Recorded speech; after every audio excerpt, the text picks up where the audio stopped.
Minute की video के अंदर आप पृथ्वी के 450 करोड़ साल के सफर को देखने वाले हैं। जिस जगह आज हमारा सौरमंडल है, वहाँ विभिन्न प्रकार की गैस और धूल के बादल हुआ करते थे।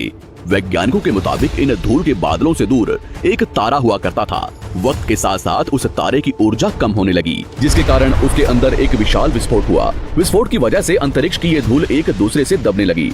इस दौरान बादलों में स्थित धूल के कण दबाव और गर्मी के कारण बड़े उल्कापिंड और पत्थरों में परिवर्तित हो चुके थे, और इसी दबाव की वजह से इन बादलों में स्थित रेडियो एक्टिव पदार्थ ने ग्रेविटी का निर्माण किया। इस ग्रेविटी के कारण बीच में हाइड्रोजन और हीलियम इकट्ठा होने लगे।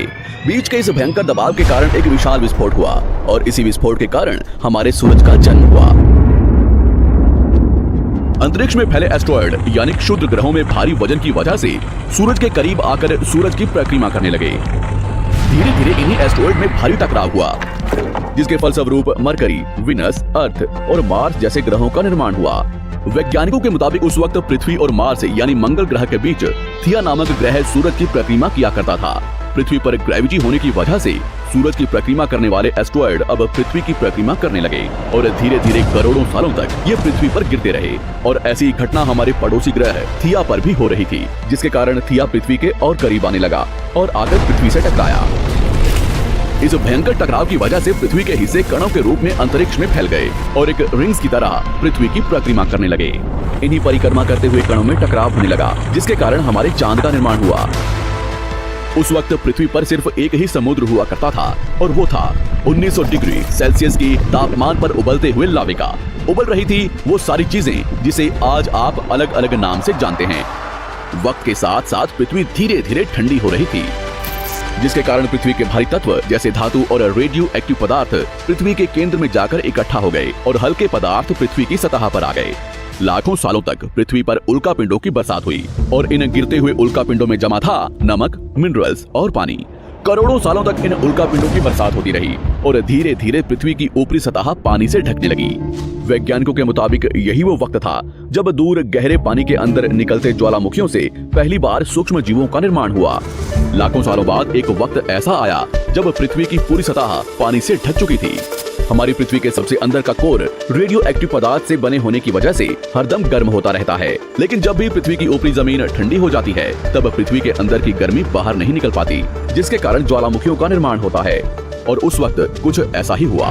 पानी से ढकी हुई पृथ्वी पर हजारों की तादाद में ज्वालामुखी निकलने लगे, और आने वाले लाखों सालों तक इन ज्वालामुखियों का निकलना जारी रहा, जिससे पानी के ऊपर जमीन का निर्माण हो रहा था।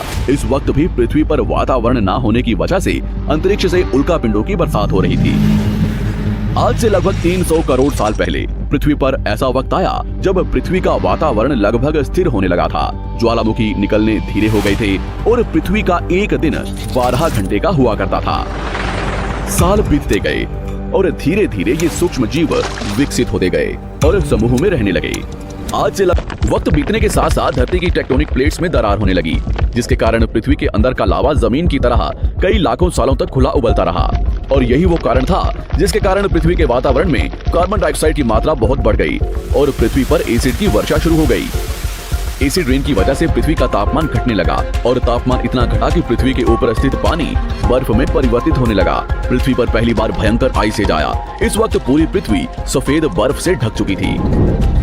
आमतौर पर जब धरती पर सूरज की किरणें गिरती हैं, तब जमीन उन किरणों को सोख लेती है, मगर क्योंकि पूरी पृथ्वी बर्फ से ढक चुकी थी, और क्योंकि बर्फ सफेद और चमकीली होती है, जिसके कारण सूरज की किरणें धरती पर गिरने के बाद वापस चली जाती थी।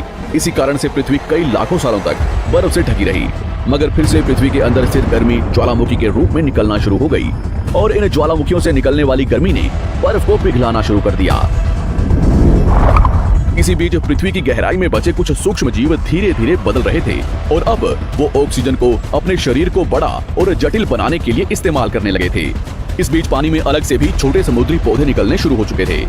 बाहर जैसे जैसे ज्वालामुखी निकल रहे थे, वैसे वैसे वातावरण कार्बन डाइऑक्साइड की वजह से गर्म हो रहा, छोटे और तेज होते चले गए।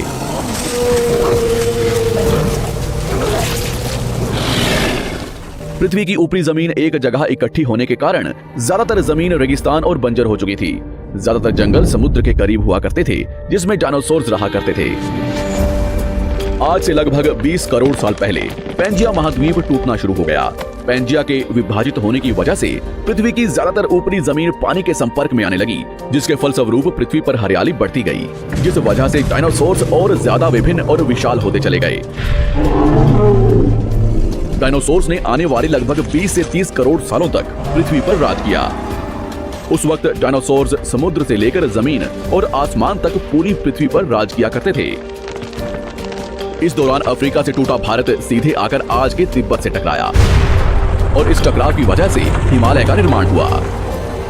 आज से लगभग 6.5 करोड़ साल पहले पृथ्वी की तरफ आज के माउंट एवरेस्ट से भी बड़ा लगभग 4.5 लाख करोड़ किलो जितना वजनिया उल्कापिंड लगभग 80,000 किलोमीटर प्रति घंटे की स्पीड से पृथ्वी की तरफ आ रहा था।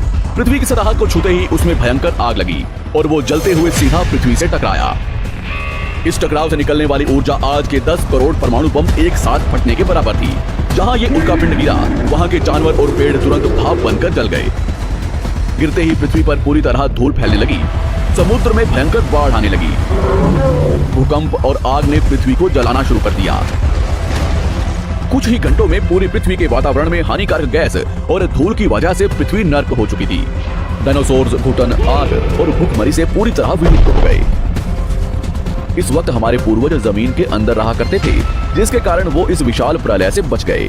पृथ्वी का वातावरण पूरी तरह से काला और अंधेरा हो चुका था, जिससे निर्माण किया और वक्त के